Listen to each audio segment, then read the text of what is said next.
Hi everybody, welcome back and welcome if you're new. Today's video is going to be a little bit different. I'm going to be reacting to a video of Russel Brand. He's somebody that I've really admired for a while because of his journey through being addicted to drugs and substances and things that he's been able to overcome. Since then, I've been following him, but he has his YouTube channel, so let's just get right into it.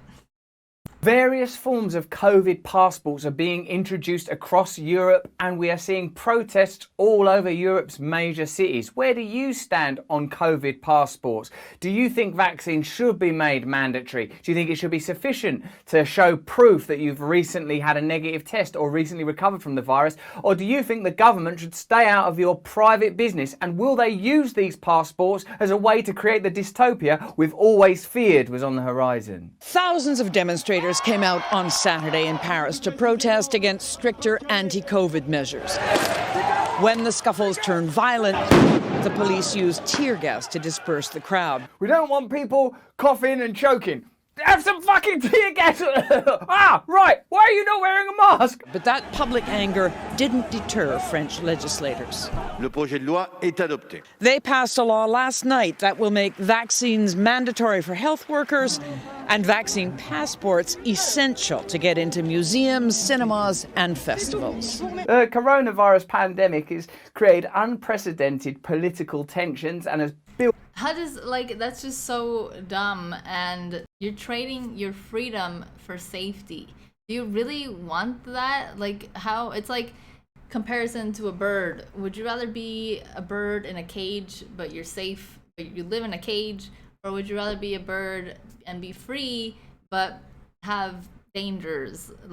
That's really what's going on. And it's not fair that people have to be literally forced to get a vaccine when it's enough people have gotten it that it should be fine, and it doesn't make any sense. And they're protesting and they don't care if it's supposedly, like he says later on, that if it's supposedly a democracy, they should be taking what the people say into account because it's a democracy supposedly.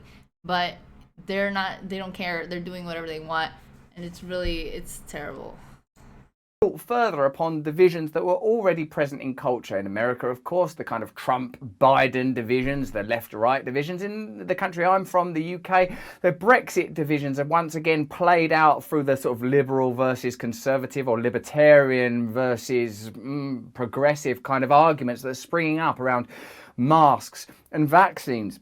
Wherever you stand on this issue, it seems that unprecedented legislation is being introduced, and this is something that we should certainly be mindful of. Even if you're a person who thinks, absolutely, we must have vaccines, the coronavirus has created a unique situation and we need to respond to it uniquely.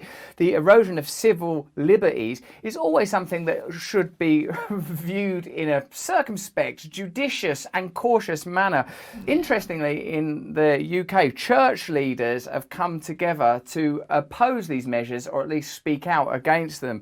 Hundreds of UK church leaders have told the Prime Minister, he's called Boris Johnson, he's that man. Do you remember when he had coronavirus and he was like a little baby bird, remembering his nurses' names? That guy's gone. They've told the Prime Minister that plans to use vaccine passports for entry into venues is one of the most dangerous policy proposals ever to be made in the history of British politics, with the potential to bring about the end of liberal democracy as we know it.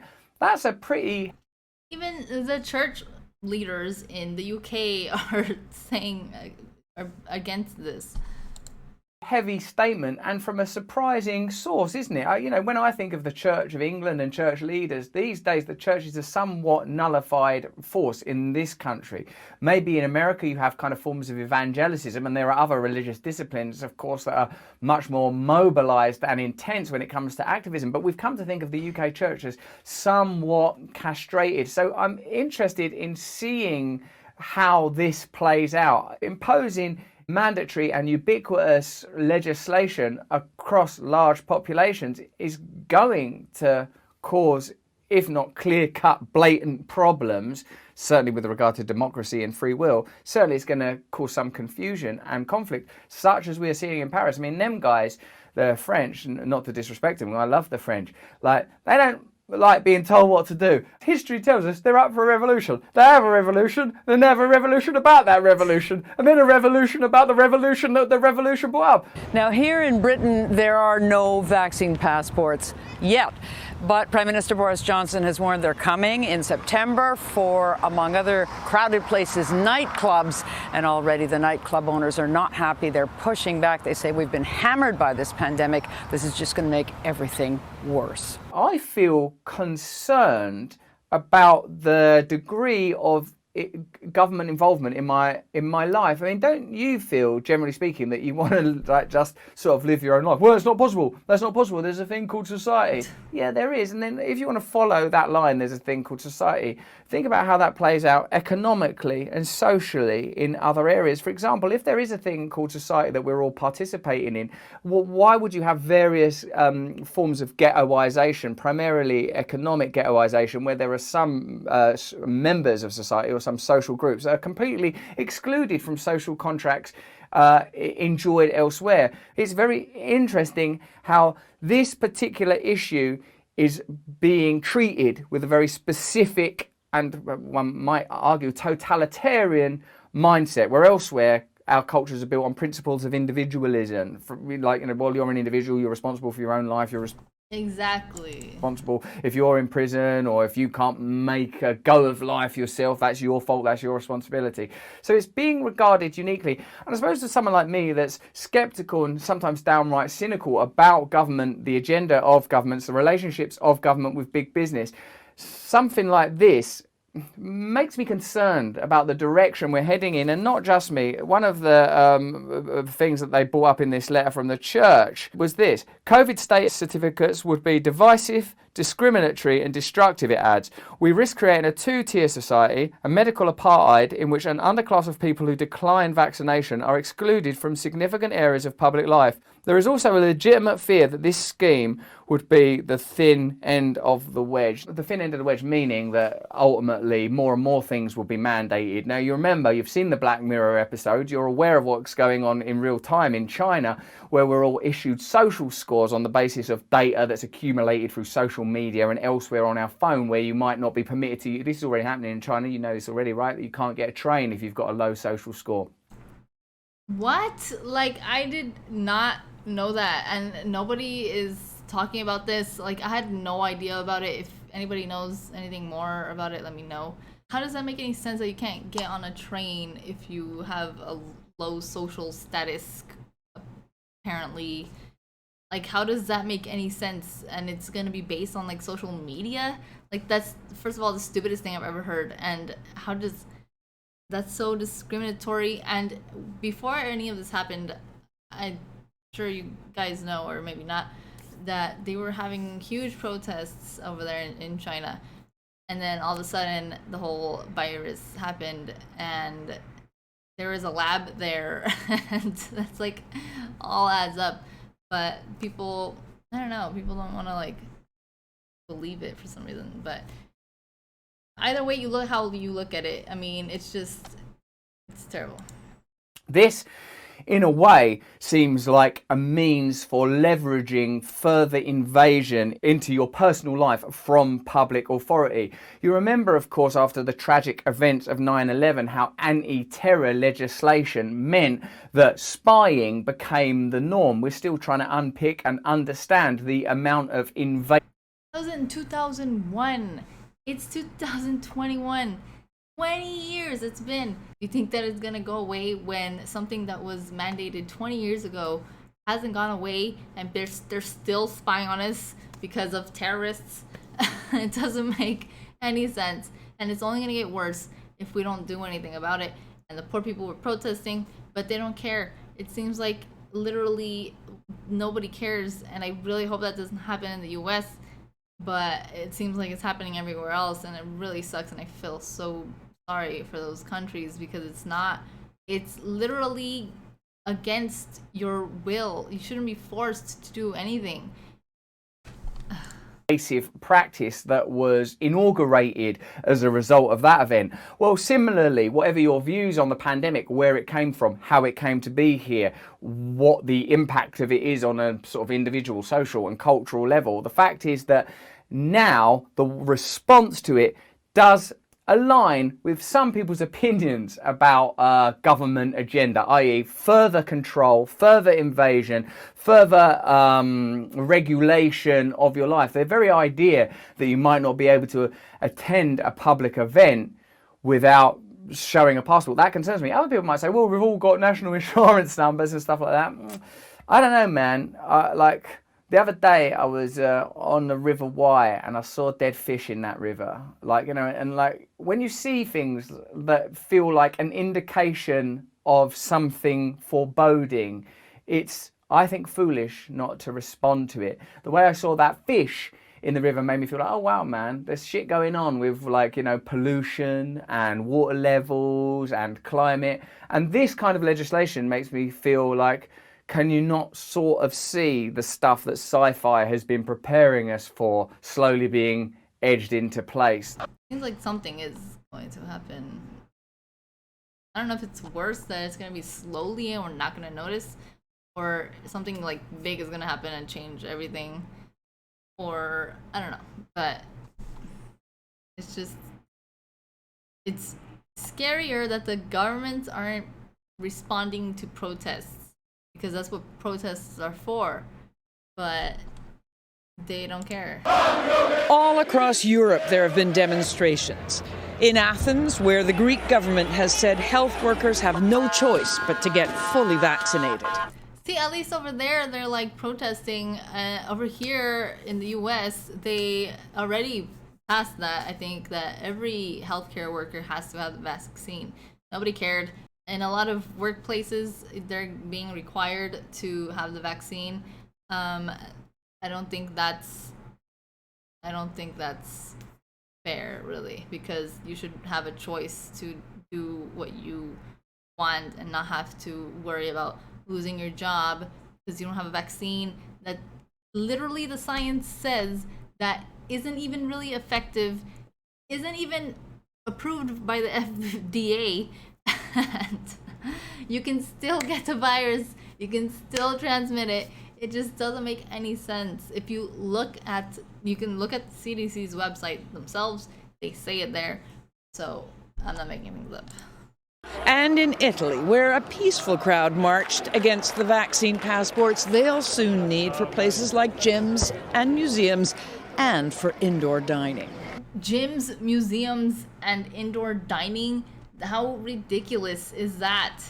Don't you think that, I mean, get this, it is a democracy. If there's hundreds of thousands of people protesting everywhere in Europe, well, then in a democracy, you've got to listen to them. In a democracy, if you claim this is a democracy we live in, then you've got to respect the rights of people to have whatever opinion they want. In fact, a democracy is meaningless if the only opinions you respect are the opinions of people that agree with you. That's not a democracy. That's an authoritarian dictatorship. And if this many people are protesting on this scale and their voices are not heard, then you know for sure one thing: you do not live in a democracy. If you can't express your opinion safely through protest, through democratic means, through, for example, a kind of an election, or through, or on whatever scale, if people don't have the right to have personal autonomy over their bodies, over their health, then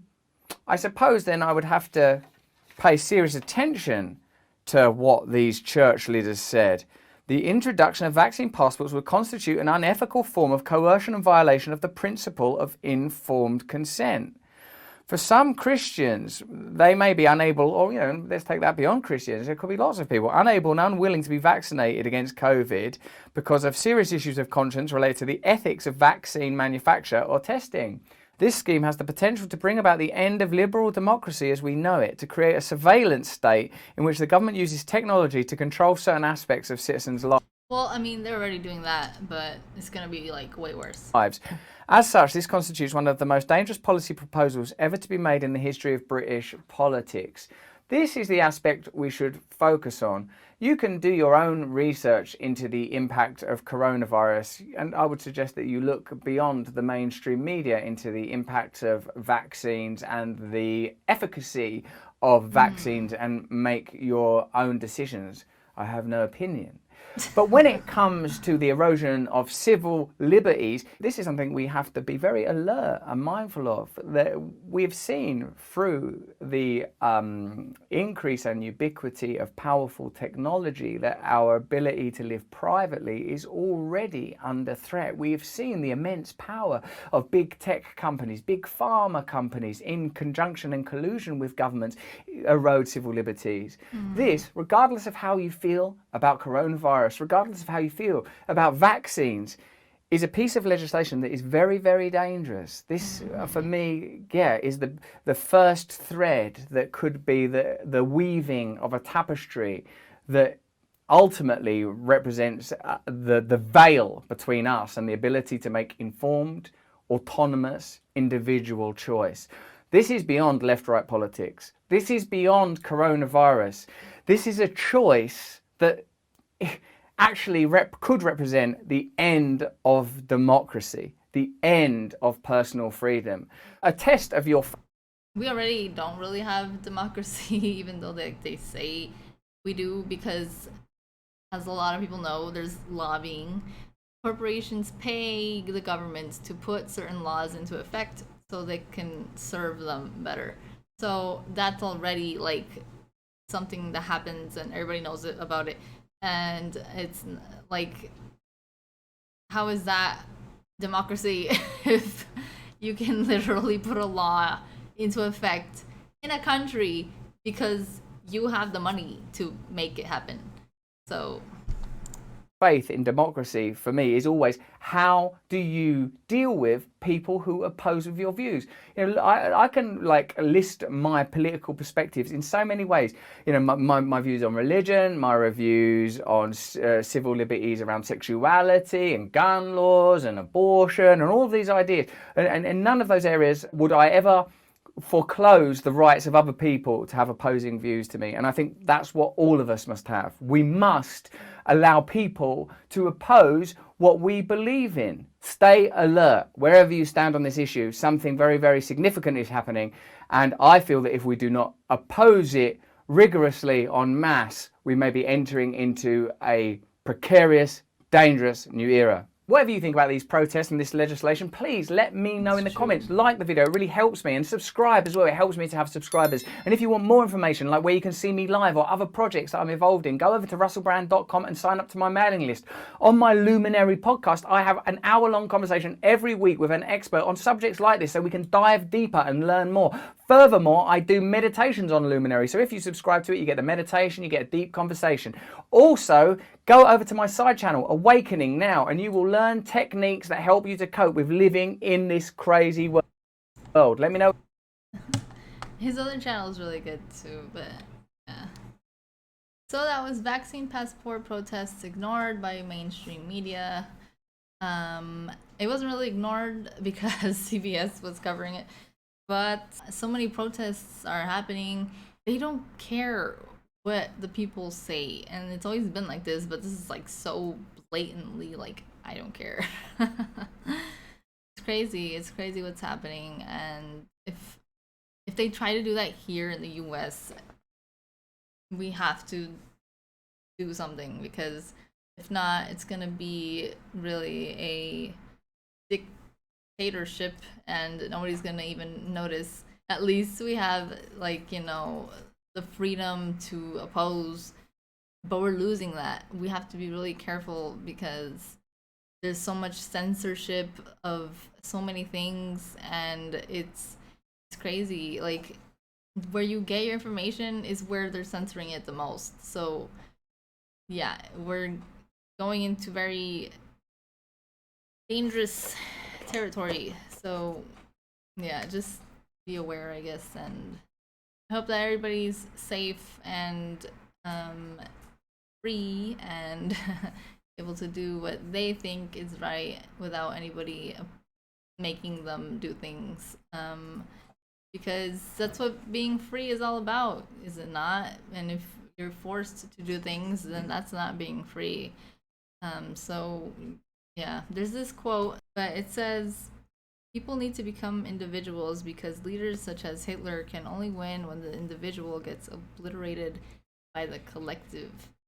So yeah, you have to be very careful what everybody else thinks, because if that's what's making you think that way, you have to make sure that you think critically, form your own opinion based on facts, based on research, because things that you see in social media and Facebook, on YouTube, like, don't take my word for it, like, look it up yourself, because yeah, you can't believe everything you hear. Most things are made up or lies. There's a clip of Fauci, it's on YouTube, you can look it up, but I'll put the link in the description as well, but he's saying to wear masks indoors, that it's necessary. And then in another clip, he's like, "No, you don't have to wear masks indoors." So he's being so contradicting in like every clip. And I've seen this. I've seen him literally on TV saying something, and then like another time he says the opposite. And it's not because of new data or anything. These are things that the science is the same. It's been the same. But he changes his position. I don't know why, like every 5 seconds. And I don't know how people listen to this guy when he's clearly making his own regulations up, not based on the science, but just based on like whatever he wants to say. I don't know what's the deal with him. But yeah, I'll try to find it and I'll link it if I find it. So thank you guys so much for watching. I would like to do more things like this. These are things that I really am more interested in and passionate about. So I will be doing more of them. So yeah, let me know what you guys think. Thank you so much for watching. Thank you so much for all your support. You guys are amazing. Don't forget to like this video if you liked it, and don't forget to subscribe if you would like to be notified of my new videos. I hope you guys have a great day or night, and I hope to see you guys next time.